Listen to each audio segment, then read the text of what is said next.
Hello everyone, and welcome to the next in our Sociology Statewide Synchronous Sessions. Today we're going to be covering Chapter 16 on education. We'll be taking a look at sociological perspectives on education, examining schools as formal organizations, and take a look at social policy and education, examining the issue of charter schools. Some of the questions we're going to be trying to answer during this session are, do public schools offer everyone a way up the socioeconomic ladder, or do they reinforce division among social classes?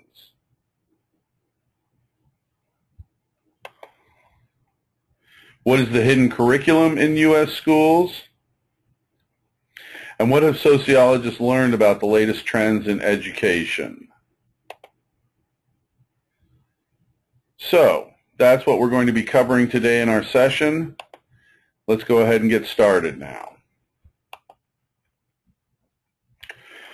Okay, when we begin looking at sociological perspectives on education, the first thing we need to do is define what education is. Education is a social institution that formally socializes members of society. And what this means is education is essentially the social institution that's responsible for teaching people in a society proper values, beliefs, behaviors, and attitudes. Now, education at a global perspective really kind of intertwines with other institutions to prepare members to be members of a society, to be functioning members of society. So what we're talking about here is preparation for interaction within other social institutions, the economy, politics, religion. All of these require some degree of education in order to function appropriately within them. Beginning with the functionalist view on education, education as a social institution provides functions to keep society stable. Some of the manifest functions we're looking at, it transmits knowledge. What does a society consider important to know? One of the functions of education is to teach this. Transmitting culture. Culture, of course, consisting of beliefs, norms, and values, in addition to important material artifacts. Most schools anymore offer some kind of education using computers because computers as a culture are used widely in the United States of America as a cultural artifact. Of course, if you're taking this course, this next point should be very relevant to you simply because you're taking an online course. And so the internet is actually facilitating college education by enabling students who cannot make it to a campus to still participate in the education process, taking online courses. So the internet offers new and potentially revolutionary ways to transmit culture. Another function, of course, beyond transmitting culture, is promoting social and political integration. Many students in high school are required to take a civics class of some type. And they may call it different things, a class on politics, a class on culture, on society. But what the class is designed to do really is teach students the importance of participating in the political process and the importance of being engaged civically within their community.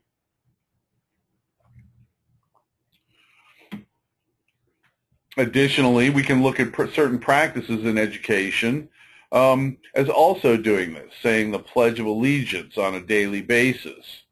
What this does is it contributes to a common identity, the foundation of a common identity, and then promotes social integration because it's telling us we're all part of the same culture. We all have this same cultural value. So it's promoting social and political integration as well. Teaching us to be good citizens means that it teaches us to be contributing members of society, which promotes social stability. Maintaining social control. This is another function of education. When we think about maintaining social control, some of the things that schools teach students are punctuality, discipline, scheduling, responsible work habits, and additionally, how to negotiate a complex bureaucratic organization.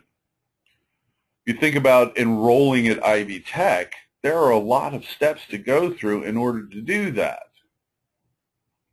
This teaches students how to navigate complex organizations in the future. They'll have an understanding of the need to visit different areas within an organization to get everything done that they need to do.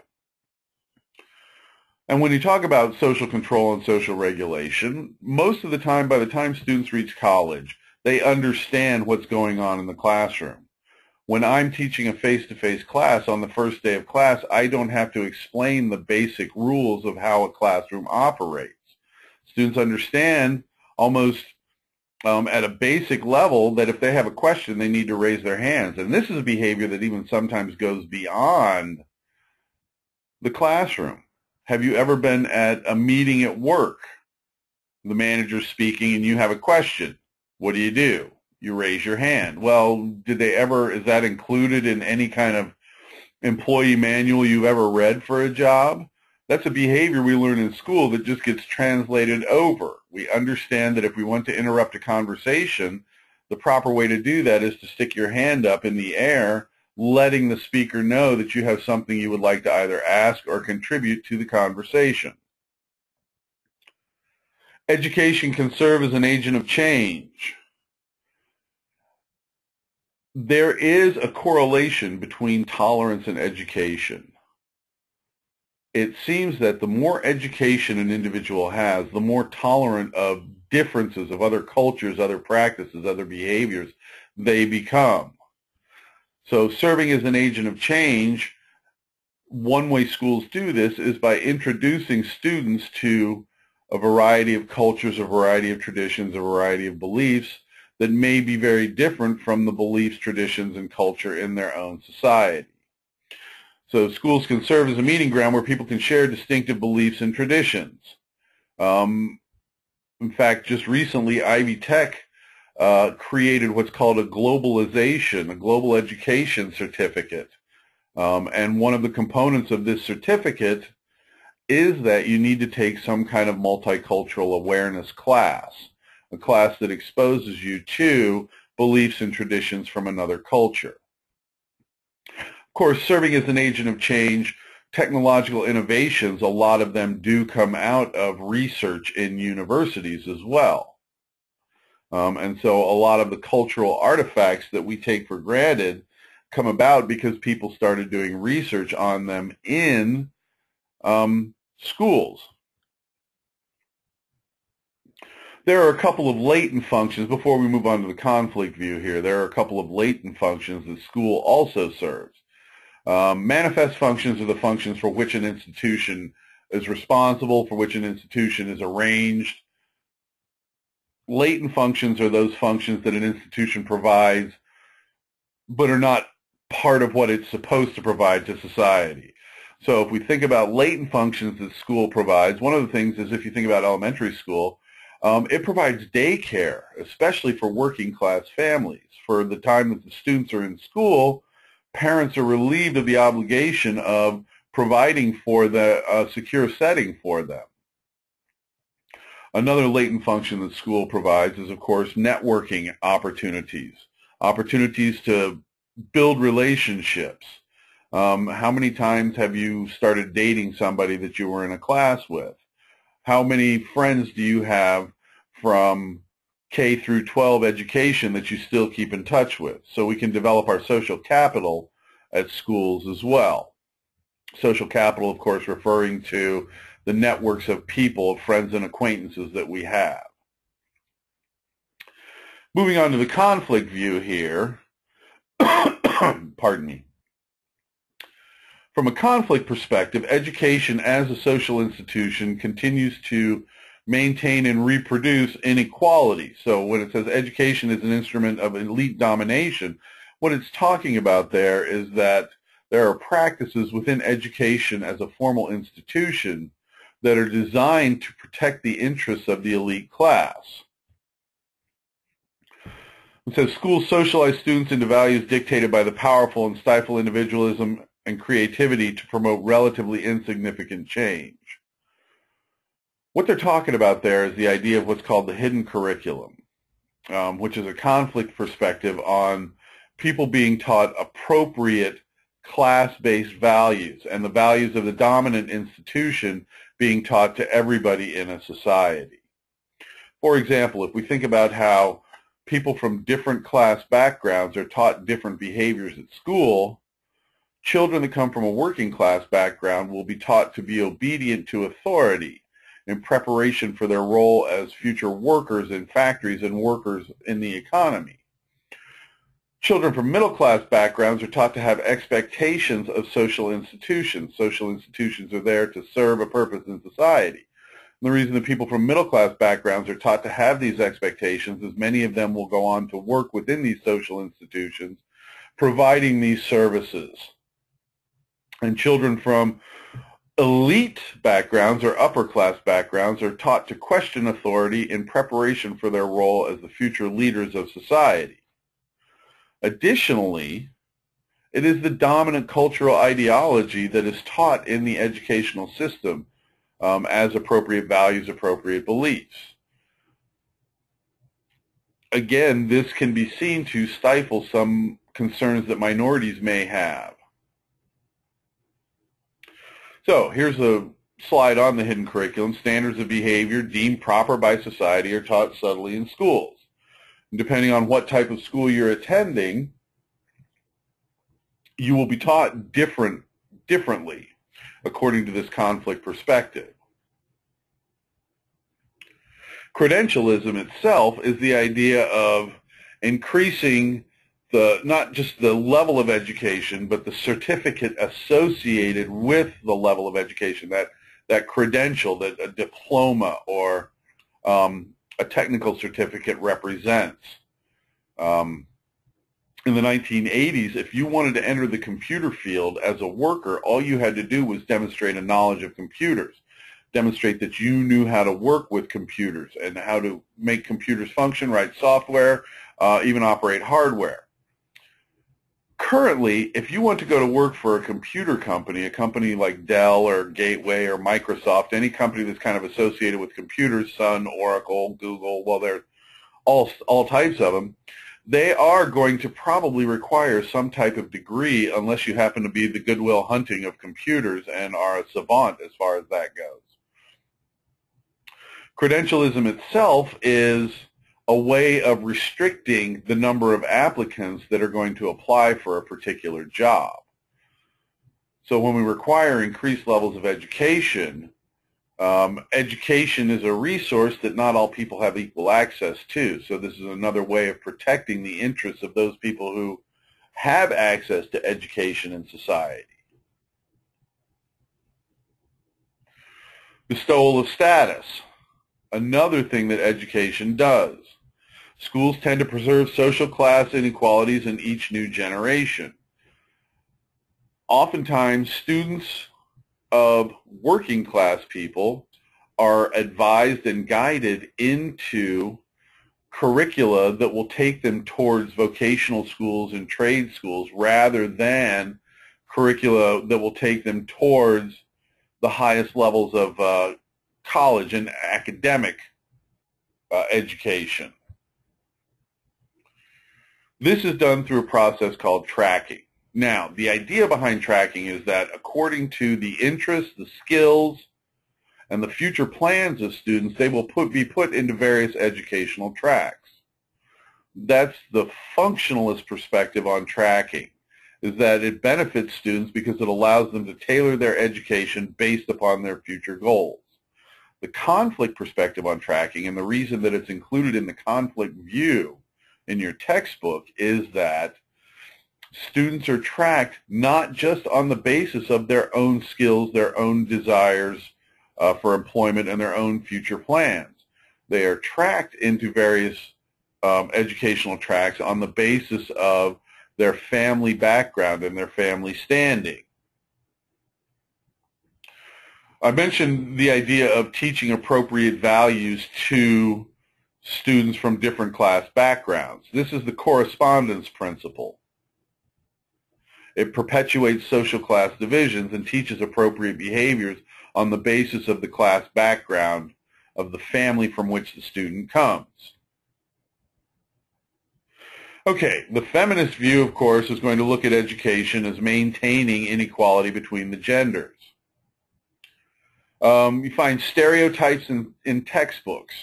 When you read word problems from textbooks that may be a little bit older, or even some current textbooks, we'll talk about men going to work. And if John is on his way to work and he works 20 miles away and he drives an average of 30 miles an hour, how long will it take John to get to work?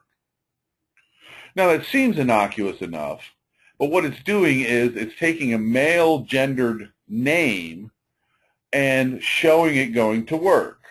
And then it may be something like Jane is baking a cake. If Jane needs to have 1/3 as much flour or 1/3 as much sugar as she has flour in the recipe, and there's 2 cups of flour in the recipe, how much sugar is required? Again, it seems somewhat innocuous, but it's reinforcing the stereotype that women stay at home and do the cooking and cleaning while men go to work. Both of these examples. So these are some stereotypes that you can find in textbooks. Pressure to study traditional women's subjects. Women are guided into particular tracks that will take them to particular fields. If a young girl expresses an interest in health, working within the healthcare industry, chances are an advisor will say, oh, well, then perhaps you want to become a nurse, instead of suggesting a doctor.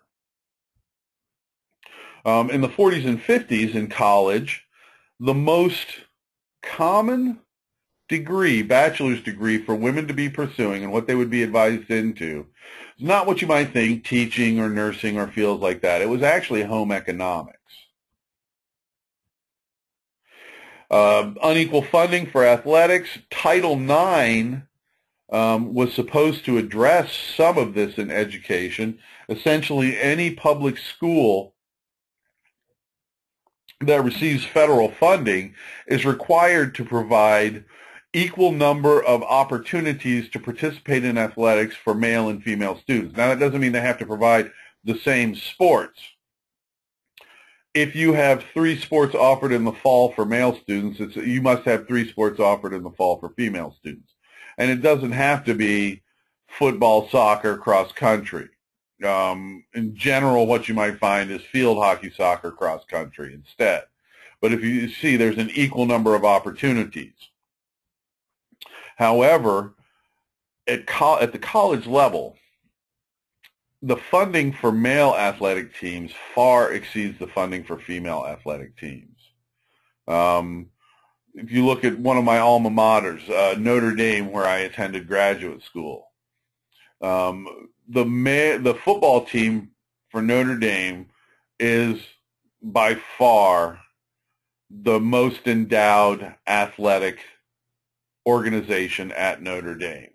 There is nothing in female sports that even comes close to the amount of money that the football team receives at Notre Dame. So even though we have Title IX stipulating that we need to provide equal numbers of opportunities, there's still inequality on the basis of funding for those athletic opportunities. Employment bias, otherwise referred to as occupational segregation by gender. Women who, for example, in the field of education are interested in teaching will be funneled towards early childhood education with the expectation that that's where they're going to fall. And as you progress from kindergarten up through elementary, middle school, high school, and college, you do see a shift over from a majority of female teachers at the lower grades to a majority of male teachers at the higher grades in high school and in college education. Further, there's what's called the glass escalator. Even though women are by far the larger number of teachers in elementary school, The majority of elementary school principals are men. Men are fast-tracked into supervisory positions. We find this in other fields as well, but with regards to education, there is employment bias there. Women are expected to want to teach because of stereotypes, wants to teach kindergarten and elementary grades. Right now, women are actually graduating from college at a higher percentage rate than men are. Women are getting more degrees. They're also getting more graduate degrees in education. So women have made some strides in continuing education. When you hear continuing education in general, that's referring to post-secondary education. Primary is elementary school, secondary is high school, post-secondary is college. So when we talk about continuing education, a lot of times we're referring to college. And women have made great strides in continuing education. Whoops, wrong way. Okay, finally we get to the interactionist view. Now, the labeling approach that's referred to here when it says that if people are treated in particular ways, they may fulfill expectations, that's referred to as the teacher expectancy effect specifically within education, but it's also referred more broadly to as the self-fulfilling prophecy. My expectations of my students shapes the behavior of the students in fulfilling those expectations. So teacher expectations can have an impact on students. They don't even have to be overtly stated to have that kind of an impact. In a math class, if the teacher asks for the answer to a problem, but only ever calls on male students, female students will get the subtle message, the embedded message there that they're not good at math and science, and they will begin living down to those expectations. So when you're a teacher, it's very important that you try to leave all of those expectations you have out of the classroom so that it doesn't affect student performance. All right, schools as a bureaucracy. Of course, Max Weber in his characteristics of bureaucracy had a number of characteristics: division of labor, hierarchy of authority, written rules and regulations, impersonality, employment based on technical qualifications. There was one more that Max Weber actually had, which is formal written communication. We see all of this played out in the school bureaucracy. Uh-oh. My PowerPoint just froze on. There we go. It's moving now. Sorry about that. Moving back real quickly. So we do see these characteristics within the school. Division of labor. Here at Ivy Tech, we are divided on a broad level into administration and faculty. There's the academic side where you find faculty, and there's the administrative side where you find all the staff. Hierarchy of authority. I'm a program chair at the campus I'm at, so I supervise the rest of the social sciences faculty at the Valparaiso campus. But I report to the department chair, who reports to the dean, who reports to the vice chancellor of academic affairs, who reports to the vice president in charge of academic affairs, who reports to the provost, who reports to the president, Tom Snyder. So you see that hierarchy of authority there. Written rules and regulations, both for teachers and for students, for faculty and staff and for students. There's a student handbook, there's faculty handbook, a staff handbook, and then academic standards operation manual. So all of this stuff is formally written down. Impersonality. When you interact with Ivy Tech, even if you know the person to whom you're speaking, if they're going to do something official for you, what do they need? They need your C number, right? Because that's the number that is unique to you at Ivy Tech. But it also makes you feel like there's an impersonality to the interaction with Ivy Tech. And then employment based on technical qualifications. In order to work for me in the social sciences teaching, in order to teach social sciences or any college level course at Ivy Tech, you have to have a minimum of a master's degree. A bachelor's degree is not enough, so you have to have a master's degree. If you want to work in advising, you do have to have a degree as well. If you want to work in the IT department, you need a degree in IT. So employment at Ivy Tech is based on technical qualifications. So looking at teachers as employees and as instructors, the relationship between teachers and students is a very unique relationship. Teachers are obligated to students to perform certain functions, so there is something of a customer and service provider relationship, but it goes a little bit beyond that as well. It's kind of a unique relationship.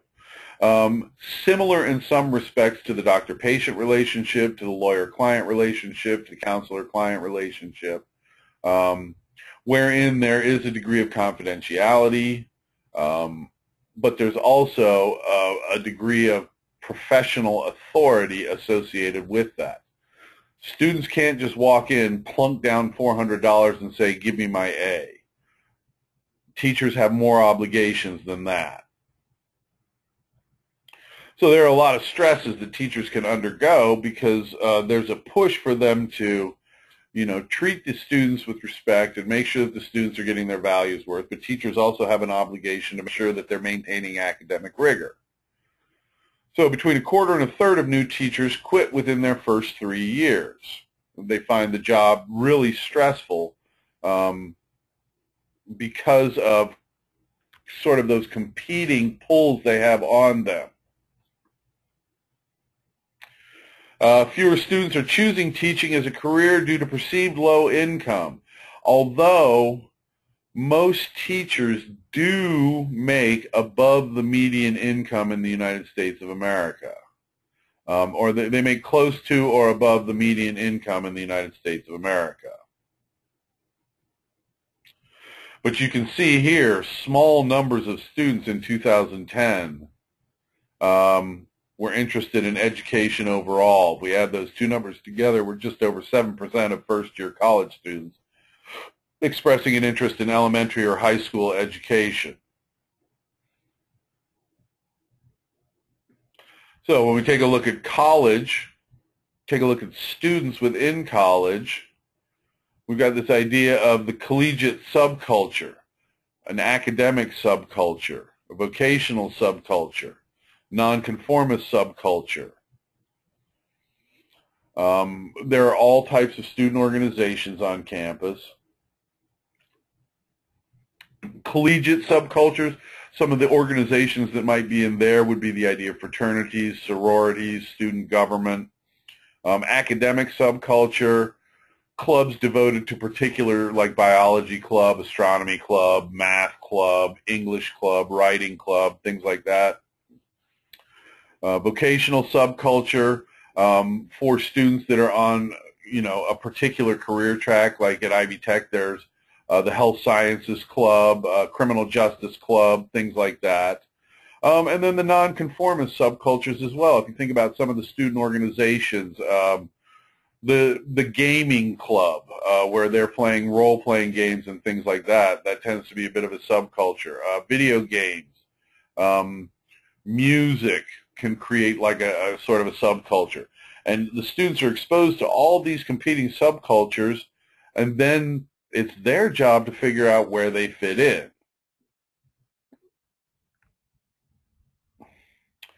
Homeschooling is another issue that we need to take a look at in education because homeschooling is growing in prevalence. About 1.5 million children are schooled at home. Social research looking at this, certain theorists have found that students that get homeschooled are not socialized into interactive peer behavior. And so the lack of social involvement in homeschooling can become problematic, according to research by some theorists. For some children, this may actually provide a better educational environment. ADHD, learning disabilities, curricula can be tailored for homeschooling to meet the needs of these special needs students. They tend to have better educational outcomes. They tend to score higher on standardized tests. Even though they may lack basic social skills from being homeschooled, educationally they're outperforming even the best of the private schools or charter schools on standardized tests on average. There is an issue of quality control, of course. Homeschooling is regulated by the local school board, and so there may be issues with making sure that the homeschooled children are being exposed to everything they need to be exposed to as part of education. For a while there, I'm not sure if it's still true, but for a while there, the military was not taking students who had been homeschooled. They wanted them exposed to some sort of public schooling in order to be sure that they could work with others. I don't know if that's still the case. I think the Iraq War changed a lot of the policies of the military from the time when I was serving back in the mid to late 80s. Okay, now, for the social policy portion, examining social policy and examining what's going on, we're going to take a look at charter schools here. We're going to think about our perspectives here and take a look at this. 2002 was when No Child Left Behind legislation was passed.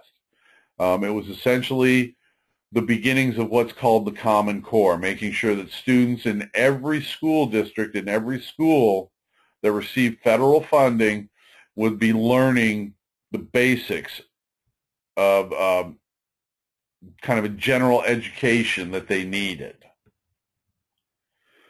Charter schools came about during this period. They were experimental schools developed and managed by individuals, groups of parents, or educational management organizations. Teachers' unions have started a couple charter schools. Neighborhoods have started charter schools. One of the most remarkable charter schools is the Harlem Success Academy in Harlem, started by Jeffrey Canada. They have outstanding outcomes. Not every charter school performs at that level necessarily.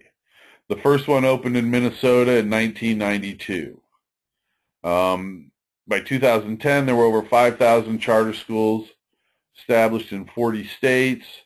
There's the KIPP Academy, which is, I want to say, is in a number, I think 28 different states now. Harlem Success Academy, Montessori, another, Montessori, that's more of a private school, but it was kind of established during this wave of charter schools. And these charter schools compete with public schools. Research hasn't really demonstrated one way or the other which provides better outcomes. The only thing that research has conclusively demonstrated is that where students have a choice of schools to go to, educational quality tends to be better. So, taking a look at our theoretical perspectives on this now, charter schools meet society's need for education while serving a diverse student body. They contribute to providing education to a larger number of students. So functionalists would kind of say charter schools are helping to maintain social stability. Charter schools are publicly financed, but most are not unionized. There's a debate going on over the role of teachers' unions in the failure of our public schools. Some people blame the teachers' unions for contributing to the problem by not allowing bad teachers to be fired. So charter schools provide kind of another opportunity for that, for students to get away from unionized schools. As I said, there hasn't been a whole lot of research done, and the results are not really conclusive on how charter schools are benefiting or harming students. The only thing that it does show is that where you have charter schools along with other public schools, the educational outcomes tend to be better because both students have a choice of which school to go to. So when we think about policy, well, actually going back a little bit here, when we think about the interactionist perspective, charter schools may be getting away from some of the problems of the self-fulfilling prophecy by, offering all students the same curriculum. And then from the conflict perspective, you find the same thing. Charter schools tend to offer standardized curriculums. They expect every student to meet the same educational criteria. For example, Jeffrey Canada at Harlem Success Academy makes a promise that every student who attends his schools and graduates from the high school, he will ensure that they are ready for college-level courses and will get into college.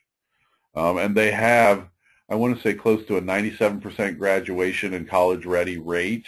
So they're really achieving some remarkable things there.